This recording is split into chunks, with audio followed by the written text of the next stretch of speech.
Hello everyone, welcome back to the channel. I hope you all are doing well and I welcome you again in a very special video Relax and Rock Strategy 2.0.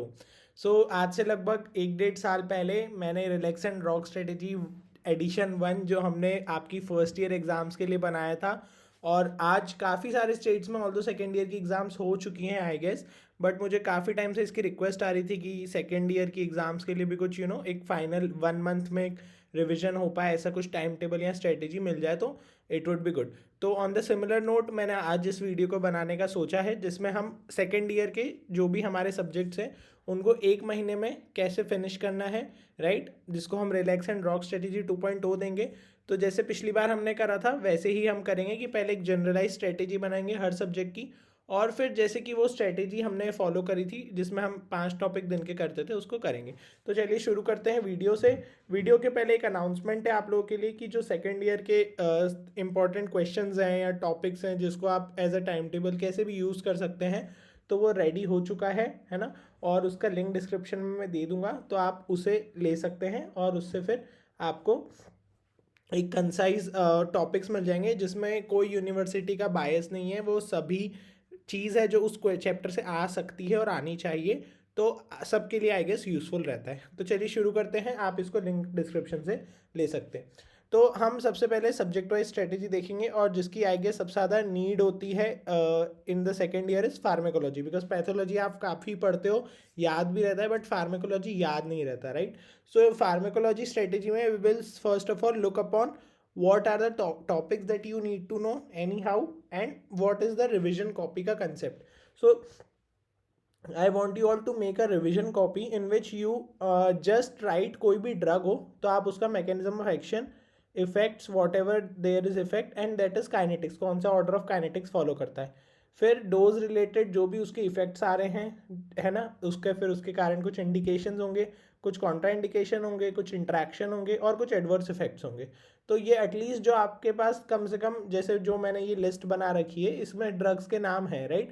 Now I can't tell entire MP topics here, but जो भी important drugs हैं जो आपको must know होना चाहिए उनका आपको ये कॉपी बना के रखना है। वो ड्रग्स ज़्यादा नहीं है, मुश्किल से 20-30 ड्रग हैं, हर क्लास का एक ड्रग होगा, है ना। तो वो चीज़ आपको एक बना के रख लेना चाहिए जिससे आप उसको आखिरी में गो थ्रू कर सको, और उसका फ़ायदा ये होगा कि आप वही चीज़ कहीं पे भी लिख सकते हो।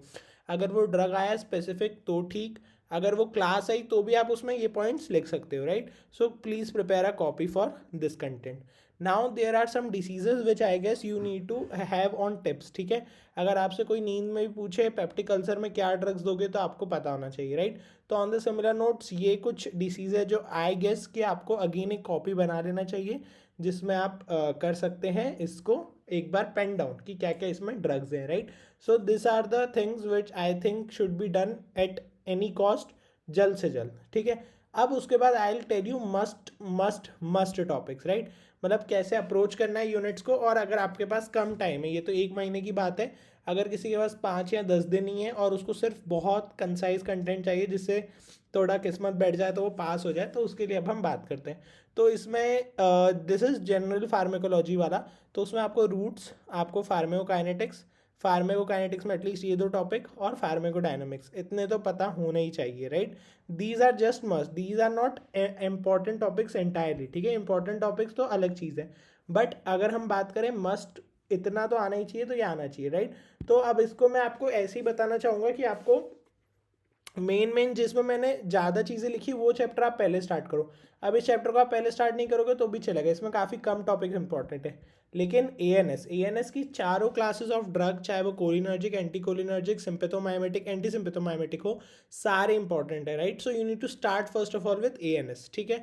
फिर अगेन ये छोटा चैप्टर है ऑटोकॉइड्स वाला, उसमें usually H1 antagonist, 5-HT receptors और ये पीजीज और इनके ड्रग्स आते हैं, ठीक है। तो ये आप लेटर हाफ में करो, आप सबसे पहले एंटायर जो चैप्टर्स हैं उन पे फोकस करो। तो your first priority should be ANS, then what you will proceed next is, अब ये एनसेड्स और ये सब छोटे टॉपिक्स हैं ऑटोकॉइड्स के, तो you can just take a screenshot here, है ना, वीडियो के पॉज करके। फिर उसके बाद अगेन रेस्पिरेटरी सिस्टम का जो भी आपका ब्रोंकियल अस्थमा है, ये सारे ड्रग्स बहुत छोटे हैं रेस्पिरेटरी में, वैसे तो अब आपका ये म्यूकोलाइटिक्स और वो भी रहता है, बट अगेन मस्ट टॉपिक तो सिर्फ ब्रोंकियल अस्थमा है जो मुझे लगा। फिर उसके बाद यहाँ पे हमने एंडोक्राइन शुरू करा है, तो एंडोक्राइन में अगेन थायराइड हार्मोन इंपॉर्टेंट है, लेकिन एंडोक्राइन एक अगेन बड़ा यूनिट हो जाता है, तो आप इसको एएनएस के बाद कर सकते हैं, ठीक है। तो your priority should be ANS, फिर एंडोक्राइन कर सकते हैं आप, जिसमें आप थायराइड को फोकस करेंगे। इंसुलिन ओएचए आपको बनना ही चाहिए, और आपके जो भी ये एस्ट्रोजन प्रोजेस्टेरॉन वाले ड्रग्स है कंट्रासेप्टिव, ये काफ़ी ईजी होते हैं ना, इनमें स्कोरिंग करना बहुत ईजी होता है। अगर एक लंबा आंसर आ गया 5-10 नंबर का, तो आपके लिए बहुत आसान हो जाएगा, right. So you need to focus more on this topic. और इसके बाद हम मेन शुरू करेंगे, जो यूनिट आपको आई गेस आप सबसे पहले भी करेंगे तो नुकसान नहीं होगा, वो है सी एन एस, ओके। तो C N S is again very important. C N S में लिटरली हर class is important, although I have written few selective classes, और इस मैक्सिमम मेरे ख्याल से क्लासेस भी इतनी ही है, बट आपको हर क्लास को पता होना चाहिए। कोई भी क्लास अपने आप में एक लॉन्ग आंसर आ सकता है, चाहे barbiturate, benzodiazepines, Z compounds is a short note, और उसके अलावा anti epileptic, anti Parkinson, anti psychotic, anti depressant, opioids, तो ये सब आपको अच्छे से समझ में आना चाहिए, राइट। सो अब हम आगे कंटिन्यू करेंगे with next system, that is your CVS. तो सीवीएस की भी यदि मैं बात करूँ, तो अगेन सीवीएस एक ऐसा यूनिट है जिसको आप सीएनएस के बाद कर सकते हैं। इसमें भी लगभग सारी क्लासेस ऑफ ड्रग्स ही बहुत इंपॉर्टेंट है, और कंसाइज तो आईएमपी टॉपिक्स में आपको नहीं बता पाऊंगा, बट मैं आपको एक वो बता देता हूँ ओवरव्यू। तो उसमें आप क्या करो, आप सारे जो भी आपको ड्रग्स है उसको आपको रास सिस्टम को ही पढ़ना है, एंटी एरिथमिक भी पढ़ना है, एंटी एंजाइनल, एंटी हाइपरटेंसिव, और इवन किडनी का डायोरेटिक्स वाला पार्ट। तो ये यूनिट अगेन इंपॉर्टेंट है। फिर इसके साथ साथ जो ब्लड वाला यूनिट है, ये काफ़ी सब्जेक्ट टू वेरिएशन है। अगर आपके एग्जामिनर को पेपर टफ बनाना होगा, तो यूजुअली इन पे से क्वेश्चन आ जाएगा। तो आप इसको अभी के लिए, अगर आपके पास टाइम कम है, तो you can put it in the last priority. इसमें कई बार आयरन के कंपोजिशंस पे क्वेश्चन आ जाता है, हाइपोलिपिडेमिक्स पे आ सकता है, या विटामिन के और वॉरफेरिन और उसकी टॉक्सिसिटी से रिलेटेड क्वेश्चन आ सकते हैं, ओके। फिर उसके बाद जीआईटी एक बहुत छोटा यूनिट है, मुश्किल से 3-4 घंटे का यूनिट है ये। इसमें आपको peptic ulcer, antiemetic, anti diarrhoeal, लेकिन आपको पता सब होना चाहिए, राइट। फिर एंटी माइक्रोबियल अगेन एक ऐसा यूनिट है जिसमें you need to learn as much as you can, okay. तो इन शॉर्ट यदि मैं आपसे सम अप करूँ स्ट्रेटेजी, तो आपको एक तो क्या करना है, आपको एक तो कोशिश करना है कि ये रिविजन कॉपी बन पाए, राइट। अब उसके बाद डिपेंडिंग ऑन द ड्यूरेशन, अगर आपके पास पूरा 1 महीना है, तो you can go with the IMP list. आप सारी आईएमपी लिस्ट के जो जो टॉपिक मैंने मेंशन किए उसको फॉलो करो। और अगर आपके पास 5 या 10 दिन है, तो आप क्या करो, आप एटलीस्ट इसमें स्टार्ट करो एएनएस से। आप टारगेट करो आपका सीएनएस, एंडोक्राइन, और आपका सीवीएस सिस्टम, और एंटी माइक्रोबियल्स। इसके बाद सोने पे सुहागा वुड बी जीआईटी, और छोटे छोटे यूनिट्स अगर आप कर पाओ तो it would be very good, okay. तो this is all you need to know about pharmacology. अब all how to study pharma, उसमें कैसे हमको ड्रग्स को याद करना है, ये सब के लिए मैं एक वीडियो ऑलरेडी बना चुका हूँ, तो आप वहाँ पे रेफर कर सकते हैं। अब हम बात करेंगे पैथोलॉजी के बारे में। तो पैथोलॉजी में भी अगेन आपको एक रिवीजन कॉपी जो मैं बनाने का सजेस्ट करूँगा, वो ये है कि जिसमें आपको पहले सारे मैकेनिज्म्स लिखने हैं, राइट। कोई भी पैथोफिजियोलॉजिकल प्रोसेस है, जो जो भी आपको लगता है मेन इंपॉर्टेंट है, जो कि लिस्ट में मैंशनड है, जैसे कि अस्थमा हो गया, अब अस्थमा की पूरी पैथोजेनेसिस आपको आना चाहिए, राइट। फिर नियोप्लेजिया में देयर आर सर्टेन मार्कर्स, तो नियोप्लेजिया के जो भी मार्कर्स हैं या जो भी पाथवेज हैं जो कि पूछे जाते हैं, उनकी एक आपको कॉपी में उनको मेंशन करके रखना है। एज वेल एज जो सिस्टमिक पैथोलॉजी है आपकी, उसमें आपको एक चीज़ जो बहुत मदद करेगी इस gross and microscopy of different organs, right. तो आपसे अगर लिवर में सिरोसिस की पैथोजेनेसिस जाने से ज़्यादा examiner would like to know कि उसका ग्रॉस और माइक्रोस्कोपी में क्या फाइंडिंग्स है ना। तो इसकी ये फाइंडिंग्स आपको हर ऑर्गन की जो मेन सिस्टम के डिसीजेज हैं उनमें पता होना चाहिए, राइट। अब आपको लिवर एब्सेस की पैथोलॉजी पता हो, ये सेकेंडरी चीज़ है, लेकिन आपको अगर लिवर सिरोसिस की पैथोलॉजी नहीं पता, तो this is something very wrong, right. So you need to focus on that part in common diseases, okay. तो कॉपी में हम कुछ नहीं करेंगे, मैकेनिज्म्स, पैथोफिजियोलॉजी और नियोप्लेजिया और ये ऑर्गन्स करेंगे। अब उसके बाद अगेन मस्ट मस्ट मस्ट, तो जो पैथोलॉजी है आई गेस इसके बारे में ज़्यादा कुछ मस्ट टॉपिक्स तो नहीं मैं बता सकता, बिकॉज काफ़ी लंबे यूनिट्स होते हैं, काफ़ी इंपॉर्टेंट टॉपिक्स हैं, तो आपको लगभग सारा कवर करना पड़ेगा। इसमें I can tell you about the important units का order, right.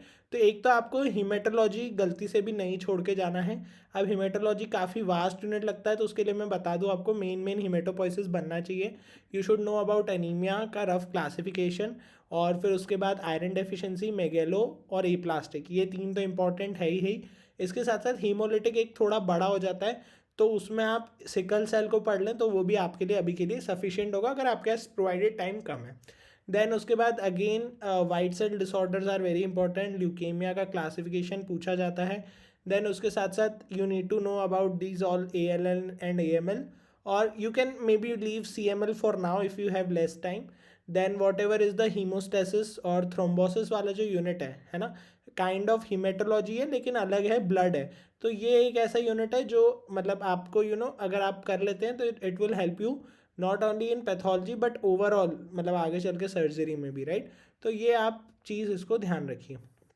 Apart from it, ये तो 4 यूनिट है, ये तो गोल्डन यूनिट है, इनको तो आप छोड़ के जाना ही नहीं है। तो जनरल जो है वो आपका टाइम ज़्यादा लेगी और जनरल को ही आपको टाइम ज़्यादा देना है, ठीक है। आपको जब पढ़ने के दिन थे, जब आपको पढ़ना था इन डेप्थ में, तब आप सिस्टमिक भी पढ़ो, but for exam point of view you should focus more on general. तो जनरल में ये 4 यूनिट्स तो आपको करके जाना ही है। उसके साथ साथ और in the systemic, again systemic में ज़्यादा कुछ नहीं है। हर यूनिट, वैसे ये यूनिट आपको एटलीस्ट करनी ही है, ठीक है। अब इसमें मैंने मेल फीमेल जेनाइटल, ब्रेस्ट और बोन, सॉफ्ट टिश्यू ये सब नहीं लिखा है, because these are not very important right now. अगर आपके पास 5 से 10 दिन है तो you should focus more on these units, और हर यूनिट में जो एटलीस्ट 5 इंपॉर्टेंट डिसीज दे रखी है मैंने मेरे क्यू बैंक में, आपको वो चीज़ करते आना चाहिए, right.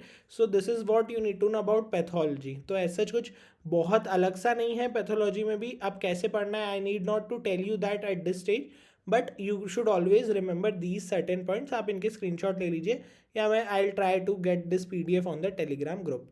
Now the next thing is microbiology. तो माइक्रोबायोलॉजी में again you need to prepare a copy.